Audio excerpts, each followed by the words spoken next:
1995 British Open at St. Andrews. Needing a birdie on the par 4 18th to force a playoff, Costantino Rocca dribbled his second shot into the infamous Valley of Sin. The Italian followed the humiliation with jubilation, running in a 65-foot putt from off the green to catch John Daly. Years from now, what will be forgotten is that he basically laid the sod over the shot before.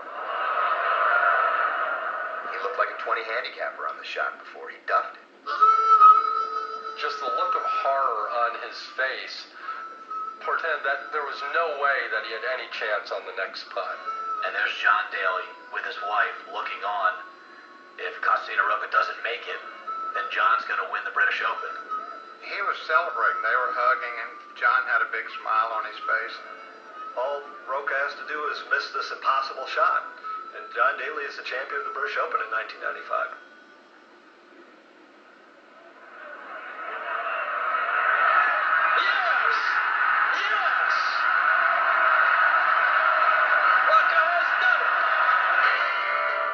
Classic golfer's redemption. It epitomizes everything golf is about. No matter how good you are or how bad you are, you can have a bad moment or a good moment. It's the rise and fall of golf. Never forget Costantino Rocca going to his knees, kissing the ground, and crying. I mean, he was literally crying. After Rocca holed that great putt, he went into the playoff with John Daly, and I think that he used up so much of his energy on that 18th green, getting in the playoff. He really didn't have a whole lot left. John Daly went on and won that playoff.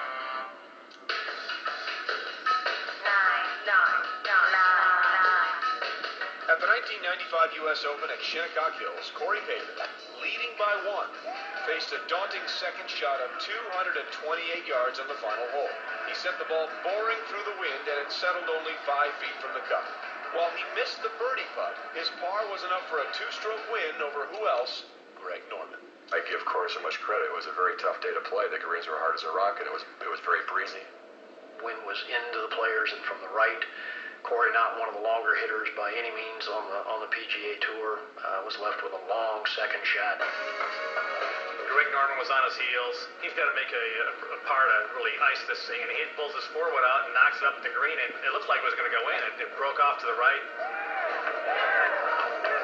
The 18th there at Shinnecock, where he played from, was actually kind of below a little bit of a rise, so he had to kind of run up about 30 yards to actually see where the ball was going to land. The forward shot itself is what won him the tournament, a shot that he had to have. It was a very difficult shot, and for him to pull it off in that moment ranks as certainly one of the great shots in major championship history. I'm just so proud that my name can get on here, and I'm just so happy to get the old monkey off my back.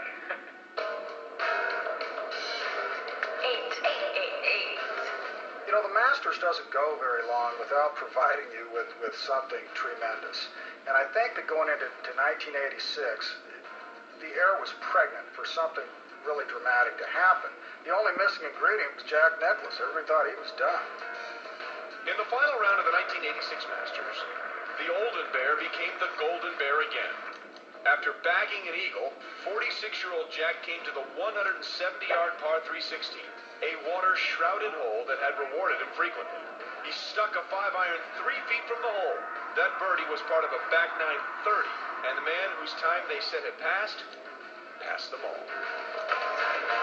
He had just gotten himself into contention. He had just come off eagling the 15th hole. There was electricity in the air that I have still not ever seen in another sporting event like it. The buzz as people were hearing about Jack Nicklaus at 46 making this move, it was magic. All of a sudden, I wasn't Jack Nicklaus 46 years old. I was Jack Nicklaus in the prime of his career, knowing what he could do coming down that stretch to do it.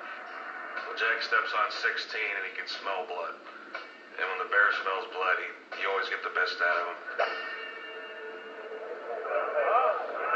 He needed a birdie, and as soon as he hit it, his son Jackie, who's caddying for him that week, says, "Be right."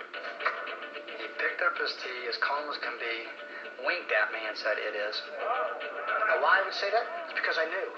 I knew that the ball was absolutely dead right.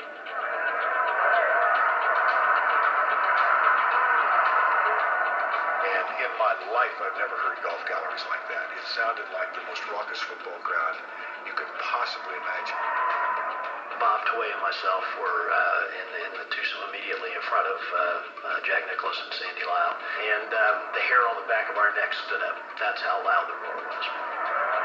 That's what we keep remembering every time Jack Nicklaus plays in the Masters. The reason why we think he's got a shot is because of shots like that at 16. And the reason why he probably does have a shot is because of shots like that at 16.